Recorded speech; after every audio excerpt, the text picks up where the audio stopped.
Hi அனைவருக்கும் வணக்கம். எப்படி இருக்கேன் பத்தியா நானு? உங்களுக்கு 55 வயசு ஆள் மாதிரியே தெரிகிறோம் ரெண்டு பேரும். அது நீ தெரியுவா, நான் தெரிய போறது இல்ல. என்னங்க அது வேணா உண்மைதாங்க. என்னங்க அவங்க எல்லாம் எப்பவுமே சிக்கன சின்ன பிள்ளையா இருக்காங்க. நான் தான் 3 கிலோ கூடி இருக்கிறேன், இவங்க 3 கிலோ குறைஞ்சிருக்கிறாங்க. பார்த்தா அப்படி தெரியல. நான் தான் நான் எதுக்காக இப்படி நிக்காம இப்படி நிக்கிறது தெரியுமா? என் உடம்பு தெரியக்கூடாதுன்றதுக்காக இப்படி படர்ந்து தெரியறனே. ஏன் சொல்ற அளவை அளந்தோம்னா இவங்க சொல்ற அளவை இழந்தா இவங்க தான் சின்னதா தெரிவாங்க, நான் பெருசா தெரிவேன். இப்போ சொல்ற அளவு அளக்கத்தே நான் அப்படின்னு கேட்பாங்க. உண்மையிலே இவங்க முதுகு எவ்வளவு சிறுசா இருக்குன்னு பாத்தீங்களா? சின்ன பிள்ளையாட்டம். நம்ம திரும்பினோம்னா சொலகெல்லாம் பாத்திருக்கீங்களா? அதுக்கு வாய் ஒடுக்கமாவும் அகலமாவும் இருக்கும் பாத்தீங்களா? பேக் அந்த மாதிரி இருக்குது.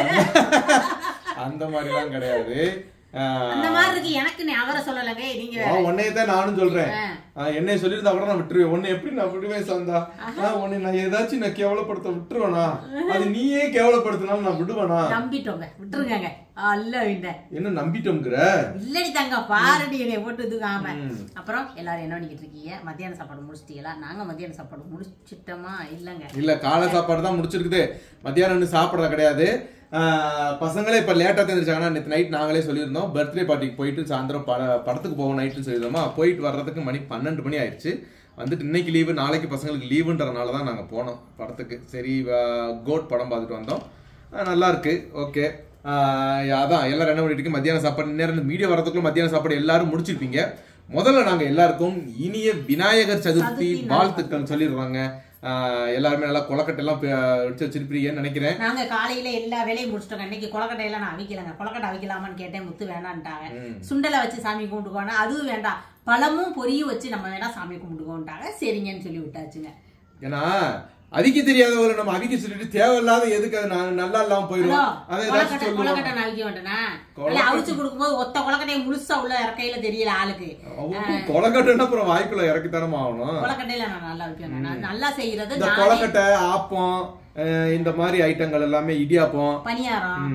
நான் சொல்றேன், பணியாரம், கொலக்கட்டை, இடியாப்பம், திருப்பி என்னது இந்த இட்லி மட்டும் இங்க உள்ள இதுக்கு சரியா, ஏன்னா அதுதான் இவனுக்கு பிடிக்கும், அதனால அது மட்டும் வர மாட்டேங்குது எனக்கு. சொல்லு. அப்படி இல்லங்க, இதெல்லாம் மிக்சியில வேகமா அரைச்சிடலாம். அந்த இட்லிக்கு மட்டும் பாலா பண்ண அந்த கிரைண்டர்ல தான் அரைக்கணும்.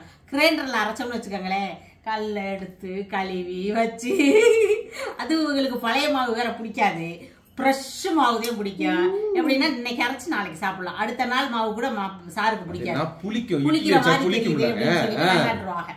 அதனாலே நான் என்ன பண்றது, இந்த இட்லியை விட்டுறது, மிக்சியில டக்குன்னு தோசைகளுக்கு அரைச்சு வச்சுக்கிறது. இங்க நம்ம ஊர்லன்னா மாவு விற்கிங்க, இந்த ஊர்ல மாவெல்லாம் விற்கிதா என்னன்னு தெரியாது. நான் வாங்கி வந்ததுல இருந்து இது வரைக்கும் வாங்கினது கிடையாது. மாவெல்லாம் இங்க விற்க கிடையாது. இன்னொன்னு நான் சொல்ல போறேன் என்னன்னா, சரி அந்த வீட்டு சாப்பாடு விஷயத்தை விட்டாச்சு. இன்னொன்னு என்னன்னா, அக்காவை நிறைய பேர் இந்த நான் வந்து மேக்கப் போட்டு விட்டுறதுக்காக பார்த்துட்டு நிறைய பேர் அக்காவை நீங்க பாடி ஷேமிங் பண்ணாதீங்க, நான் சங்கடமா இருந்துச்சு அப்படின்னு சொல்லியிருந்தீங்க. நீங்க சொன்னது வந்து எனக்கு ஐயோ நம்மளை தப்பா புரிஞ்சுக்கிட்டாங்களோ அப்படின்ற ஒரு வருத்தம் எனக்கு இருந்துகிட்டே இருந்துச்சு. என்னன்னா நீங்க வந்து நல்ல எண்ணத்துல தான் சொன்னீங்க. அக்காவை வந்து நீ அப்படி இருக்க, இப்படி இருக்க, முடி இருக்குது, மீசை இருக்கு, தாடி இருக்கு அப்படின்ற மாதிரி நீங்க ரொம்ப கிண்டல் பண்றீங்க. அது அக்கா மனசு ரொம்ப வருத்தப்படும். ஏன்னா அப்படி பண்றீங்க அப்படின்னு சொல்லி கேட்காதீங்க. அது ஒரு ஜாலிக்காகவும், ஒரு எப்படி சொல்றதுன்னா ஒரு விளையாட்டுக்காக சொன்னதுதான். அதெல்லாமே என்னை என்ன சொன்னாலும் சரி, என்னை எப்படி மட்டமா சொன்னாலும் எனக்கு வந்து கோவம் வராது. ஏன்னா எங்க முத்து என்னை எப்பவுமே அப்படி சொன்னது கிடையாது. விளையாட்டுக்கு, ஒரு ஜாலிக்கு இடையில 1-2 தவணை சொல்றதெல்லாம் அது வந்து விளையாட்டுக்கா எடுத்துக்கணும். அதை விட்டுட்டு அதை சீரியஸா எடுத்துக்க கூடாது. அப்படி பார்த்தா நிறைய டைம் என்னை பிடிக்கலன்னா சொல்லியிருக்காரு. உடனே நான் சீரியஸா எடுத்துட்டு விட்டுட்டு போயிருக்கேனா? உனக்கு என்னை பிடிக்கலன்னா என்ன? என்னை பத்தி நல்லதா சொல்லுவியா? அவங்களே அக்காவை இனிமே அந்த மாதிரி சொல்லாதீங்க அப்படின்னு சொல்லி இருக்காங்க. என்னை பிடிக்கலன்னு வேற சொல்லியிருக்காரு. நான் உள்ளதை சொல்றேன், நீங்க கோச்சுக்காதீங்க. அதாவது எங்க முத்து என்னை கிண்டல் பண்ணணும், மற்ற என்னை கஷ்டப்படுத்தணும்னு அவங்க நினைச்சதே கிடையாது. அப்படி நினைக்கக்கூடிய மனமும் கிடையாது. யதார்த்தமா பேசும்போது நான் அவரை ஓட்டுறேன். நிறைய வீடியோல நீங்க பாத்துருப்பீங்க, நிறைய வீடியோல நான் அவரை ஓட்டியிருப்பேன். அவர் அந்த இடத்துல சிரிச்சுக்கிட்டு தான் இருப்பாரு. அதே மாதிரி அவர் என்னை ஓட்டுவாரு, நாங்க சிரிச்சுக்கிட்டு தான் இருப்போம். நீங்க எல்லாம் ஓட்டும் போது நாங்க 2 பேரும் சேர்ந்து சிரிச்சுக்கிட்டு தான் இருக்கிறோம். அந்த மாதிரி அதெல்லாம் ஒரு எப்படி சொல்றது, நாங்க 2 பேரும் ஓட்டிக்கிறது சத்தியமா ஒரு தமாசுக்கு தான், காமெடிக்காக. அதாவது நீங்க எப்படி இருந்தாலும் ஒரு கணவன் மனைவிக்குள்ள இந்த மாதிரி ஒரு கேலி கிண்டல் இருக்கும். நாங்க அந்த மாதிரி நான் இப்ப இந்த மாதிரி ஏதாவது ஒண்ணு சொன்னா அந்த இடத்துல வீடியோ பார்க்கும்போது உங்க மனசு காயப்பட்டுச்சுன்னு சொல்றது வேற ரெண்டாவது விஷயம். ஆனா நீங்க கண்டிப்பா ஒரு சின்ன ஒரு புன்னகை வந்திருக்கும் உங்க முகத்துல, கண்டிப்பா சிரிச்சிருப்பீங்க. அது எங்களுக்கு நல்லா தெரியும். ஏன்னா நம்ம வீட்டுல இருக்க எல்லா கணவன் மனைவிகளும் அந்த மாதிரி கேலி கிண்டல் பண்ணி நம்ம சிரிச்சுக்கிறது தான். அந்த ஒரு காரணத்துக்காக நான் சொன்னதுதான் அது. அது இல்லாம ஏங்க நீ கருப்பு, நீ அப்படி இருக்க இப்படி இருக்கலாம் நான் நினைச்சிருந்தாக்க நான் இவளை லவ் பண்ணி நான் கல்யாணம் பண்ணிருப்பேனாங்க. மொசைக்கு தர போட்ட பலன்னு பப்பாளிக்கெல்லாம் மாறி இருக்கேன் நீங்க சொல்றீங்க. அவங்க சொல்ல அப்படித்தான் அவங்க சொல்லுவாங்க. பாவம் வருத்தப்படக்கூடாதுன்னு ஏதாச்சும் சொல்லுவாங்க. உடனே அதை வச்சுக்கிட்டு இருங்க சொல்ல விடுறாங்க பத்தியா. அப்படியாவது மாறி இருக்கேன்னு நீங்கதே சொல்லியிருக்கீங்க, நான் மாறல. ஆனா இதை விட நான் இவங்க எனக்கு லெட்டர் கொடுக்கும் போதெல்லாம் எப்படி சொல்றது, ஒரு ஒரு இது ஒரு மாதிரி இருக்கு. அந்த மாதிரி இருந்தப்பயே எங்க முத்தி என்னை ரசிச்சு வருங்க. அந்த மாதிரி எனக்கு அந்த இடத்துல வேலை பார்த்த நிறைய எல்லாருமே சிகப்பான பொண்ணுங்க தான் வேலை பார்த்தாங்க. எனக்கு பிடிச்சது அந்த இடத்துல சாந்தா மட்டும்தான். அது அந்த கலரை வச்சுதான் நான் லவ் பண்ணேன். அதனாலே நான் அந்த கலரை வச்சோ நான் சாந்தா அப்படி இருக்க இப்படி இருக்கேன்னு நான் பாடி ஷேமிங் நான் சாந்தாவை மட்டும் கிடையாது, நான் யாரையுமே பண்ணவே மாட்டேன். வேற பக்கத்துல வர்றவங்க கடைக்கு போகும்போதோ செய்யும் போதோ யாரையாவது வச்சு உடல் ரீதியா கிண்டல் பண்ணாலே கண்டிப்பா நான் கோவப்படுற ஆள். நான் வந்து அந்த மாதிரி சொல்லக்கூடாது செய்யக்கூடாது, விளையாட்டுக்கு கூட நீங்க அப்படி சொல்லக்கூடாதுன்னு சொல்ற ஆள் நான். ஆனா என்னைய சிரிக்க வைக்கிறதுக்காக சொன்னாங்க, அதெல்லாம் நீங்க தப்பா எடுக்காதீங்க. நேத்து ஒரு கமெண்ட் நான் படிச்சப்பே அதுக்கு நான் ரிப்ளை கொடுத்துருந்தேன். ஆமா இல்ல நான் வந்து கமெண்ட் நீங்க வந்து தப்பான கமெண்ட் அப்படின்னு சொல்லல. நீங்க வந்து அக்கா அந்த மாதிரி சொல்லாதீங்கன்னா எங்களுக்கு சங்கடமா இருக்கு அப்படின்னு நீங்க சொல்லிருந்தீங்க. பொது இடத்துல வச்சு சொல்லாதீங்க அப்படின்னு சொல்லியிருந்தீங்க. ஒரு ஜாலிக்காக சொன்னது. சரி இனிமே பொது இடத்துல அந்த மாதிரி ஜாலிக்கு சொல்ல வேண்டாம்ன்ற மாதிரி நீங்க சொல்றீங்க. நாங்க சும்மா இருந்தாலும் எங்க வாய் சும்மா இருக்க மாட்டேங்குது. டெய்லி வீட்டுக்குள்ள பேசிக்கிற பேசிக்கிட்டே அப்படியே வந்துருது. சரி ஓகே நாங்க நீ பார்த்து பேசிக்கிறோங்க. நான் அப்படி இருந்து நான் சொன்னேன், இங்க பாரு அவங்க சொல்றதெல்லாம் உண்மை சாந்தா, நாளைக்கே ஏதோ ஒரு இடத்துல ஒரு ஒரு நல்ல நடிகன் அப்படின்னு சொல்லி ஒரு அவார்டு கொடுக்கற மாதிரி கொடுப்பாங்களா? இப்பவே நீங்க நல்ல நடிகன் தானே, வீட்டுக்குள்ள ஒரு மாதிரி உங்க அம்மாட்ட ஒரு மாதிரி பப்ளிக்ல ஒரு மாதிரி எப்படி நடிக்கிறீங்க? அந்த மாதிரி ஒரு மேடையில் ஏறி பேசும்போதோ செய்யும் போதோ அது பொருசலத்தை வச்சுட்டு நம்ம பேசக்கூடாதது பேச வேண்டியது இந்த மாதிரிலாம் கத்துக்க வேண்டியது நிறைய இருக்கு சாந்தா அப்படின்ற மாதிரிலாம் நாங்க சொல்லியிருந்தோம். இருந்தாலும் அந்த அக்காவை பேசினது உங்களுக்கு மனசு கஷ்டப்பட்டுச்சா உண்மையிலே நான் ரொம்ப மன்னிப்பு கேட்டுக்கிறேன். அக்காவை நான் அந்த மாதிரி மனசார நினைக்கிற ஆள் கிடையாது. கண்டிப்பா எங்க முத்து என்னையே அடுத்தவங்கள்ட்ட விட்டு கொடுத்தும் பேச மாட்டாரு. அதே சமயம் என்னைய தப்பாவும் என் மனசு கஷ்டப்படுற மாதிரி ஒரு நாள் இவர் நடந்துகிட்டது கிடையாது.